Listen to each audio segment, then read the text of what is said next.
Olá, boa tarde, bom fim de semana a todos. A rodada do número 10 do Campeonato Brasileiro, neste sábado, com 2 jogos no sábado e 8 no domingo, tem 5 jogos que são briga diretas por posições. Só uma competição por pontos corridos permite essa situação. Eu sou um defensor intransigente do Campeonato dos Pontos Corridos. Campeonato. Eu acho que cabe também no calendário uma Copa, como a Copa do Brasil, que é mata-mata, outros torneios, Libertadores, essas coisas não tem como ser pontos corridos. Mas um campeonato nacional que afere o campeão brasileiro, ou como é o campeão o italiano, alemão, inglês, francês, português, né, espanhol, pressupõe-se que seja jogando todos contra todos, um determinado número de jogos, um fora e um dentro. No caso brasileiro são 38 rodadas, 19 como mandante, 19 como visitante. Só a partir daí você tira a justiça real de quem é campeão invariavelmente. Então, feito esse introito aí, eu cito os jogos que são briga direta por posição ali. No sábado, os 2 jogos do sábado são, né, o Atlético Coritiba, o Atlético Paranaense, o Atlético com TH está em 17º e o Coritiba 18º. É zona de rebaixamento para a dupla do Paraná.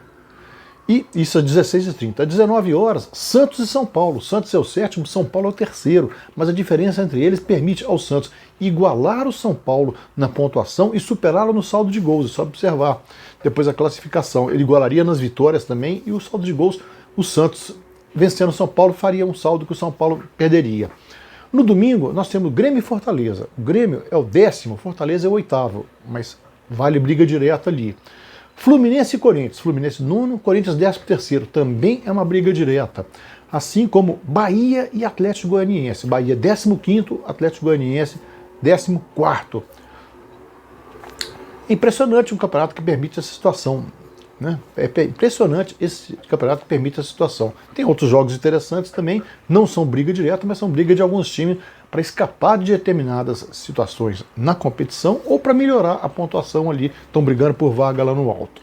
Né? A rodada começa no sábado com o Atletiba, o Atlético aí tem uma decadência, ganhou as 2 primeiras, liderou ali no começo do campeonato, depois não ganha mais, parou de ganhar e perde em casa, empata em casa, e perde fora, e perdeu o jogador, dispensou o Dorival Júnior, mesmo depois da Covid-19. Então é um time que não se encontra. O Coritiba ameaçou se encontrar, mas perde de novo, está em 18º. Né? Então os dois estão brigando ali. O futebol paranaense esse ano está em situação preocupante. Né? E o Santos e São Paulo... O Santos vem de uma boa vitória sobre o Atlético Mineiro, em que ele contou com um pouco de fator sorte da expulsão do goleiro do Atlético, que mudou o jogo completamente, ficou a feição do Santos, aí o Marinho teve espaço para deitar e rolar, o Marinho tem sido um dos destaques desse Campeonato Brasileiro, e o São Paulo que, mesmo não encantando ainda, mas faz uma campanha, uma certa solidez nesse início aí, 3º lugar, perdeu uma chance grande, agora, né, podia ter ganho do Bragantino, não ganhou, podia estar brigando, podia estar em segundo, inclusive, nessa altura do campeonato, brigando com o Inter ali pela liderança. Mas ficou um pouco pelo caminho ali, mas de qualquer forma é um jogo, um clássico, um duelo interessante, né, é um duelo interessante do Cuca contra o Fernando Diniz, técnico que gosta de jogar para o ataque. No domingo, às 16 horas, 2 jogos apenas.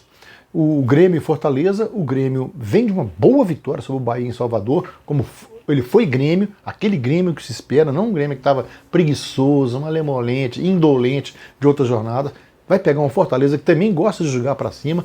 São 2 técnicos que gostam de atacar, Renato Gaúcho, Rogério Ceni, né, técnicos que gostam de praticar um futebol para cima. Isso é interessante de ver num duelo de tricolores aí, né? E não bastasse a briga direta, são 2 times que têm um futebol agradável e vistoso de se ver. Fluminense e Corinthians, o Fluminense deu uma amostra de que ia fazer uma surpresa positiva no campeonato, mas deu uma estagnada na última rodada, perdeu o Evanilson, o atacante, que foi jogar em Portugal, foi para o Porto, né? E agora acaba de perder o Fred também, contaminado pelo Covid-19. A esposa dele tinha pegado, ele estava sintomático, agora está também. Então perde essa referência do centroavante, aí vai ter que inventar alguma coisa ou daí Realma ali, mas o Corinthians também não está conseguindo dar nada certo para o Corinthians. Né? Perdeu 2 titulares agora, né? O Fagner e o Danilo Avelar foram expulsos na derrota para o Palmeiras, o Thiago Nunes está na berlinda, o André Sanches, que não é de justiça seja feita, não é de demitir treinador, mas tem uma hora que a pressão vai ser muito forte. O Thiago Nunes tem sido uma grande decepção esse ano, nada que lembre aquele técnico que fez um Atlético Paranaense envolvente, né? É um jogo interessante de se ver nesse aspecto aí. O Fluminense sem um homem de referência, mas o Corinthians sem referência nenhuma. Tem até o homem de referência, que é o Jô, mas não está conseguindo desenvolver seu futebol. Às 18 horas, são 4 jogos. Um jogo bom, Atlético Mineiro e Bragantino. O Atlético Mineiro vem de uma derrota, a expulsão do Rafael pesou para essa derrota para o Santos, que ele massacrava o Santos naqueles 15 minutos iniciais ali. Um futebol bonito, gostoso de se ver, o futebol dos times do São Paulo. E o Bragantino vem de um bom resultado, né? E por pouco não ganhou do São Paulo. Se fosse ruim de pontaria, perdeu 2 pênaltis, poderia ter ganho do São Paulo aí. O Atlético é amplo favorito. Talvez estreie o Everson no gol, porque o Rafael não joga, o Vitor foi mal, está sem ritmo.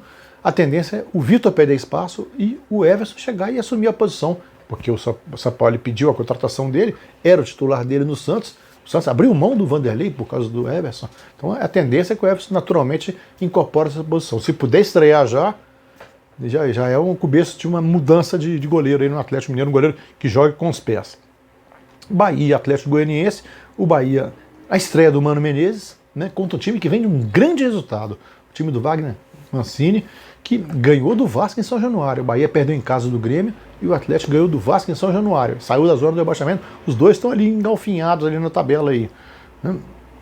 Ceará e Flamengo. O Ceará é um time que pratica algum bom futebol, mas o Flamengo é o único time que conseguiu 4 vitórias consecutivas. O Domenech Torrent está ajeitando aquela tática de revezar jogador. Ele reveza mesmo que o jogador reclame. Muita gente da imprensa não entende, mas ele vai poupando, ele vai trocando sistematicamente, mudando 3, 4, muda para cá, muda para lá, muda no meio do jogo.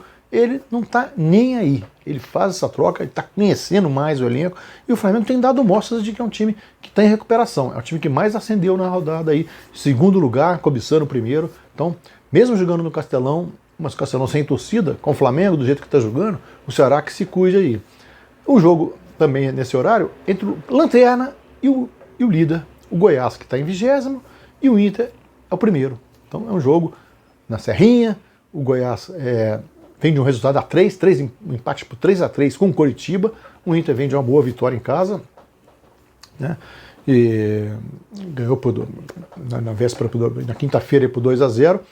O seu jogo está do Ceará, né? Então o time que está desenvolvendo um bom futebol, o Thiago Galhardo iluminado, fazendo gol de tudo quanto é jeito. Às 19h45, Palmeiras e Sport. Palmeiras com jogo a menos, está em 4º lugar, ascendendo na tabela, mesmo não jogando tão bem assim, mas tem um banco muito qualificado, e o Vanderlei tem sabido usar esse recurso dele, que é uma vantagem sobre 99% desses times. Só o Flamengo tem mais banco do que ele, mais elenco, contra o Sport, que não se encontra, né? Deu uma melhoradinha, tal, com o Jair Ventura, mas o Palmeiras é mais time, com aquele banco que ele tem, é um time que é capaz de mudar o time, a feição da equipe ao longo do jogo, mudar a tática, mudar essas coisas todas. E se encerrar com o Clássico Carioca, Botafogo e Vasco. O Botafogo vem de algumas boas atuações, mas está lá embaixo na tabela. E o Vasco estava lá em cima e vem de uma derrota decepcionante. Jogo no Maracanã, no Newton Santos.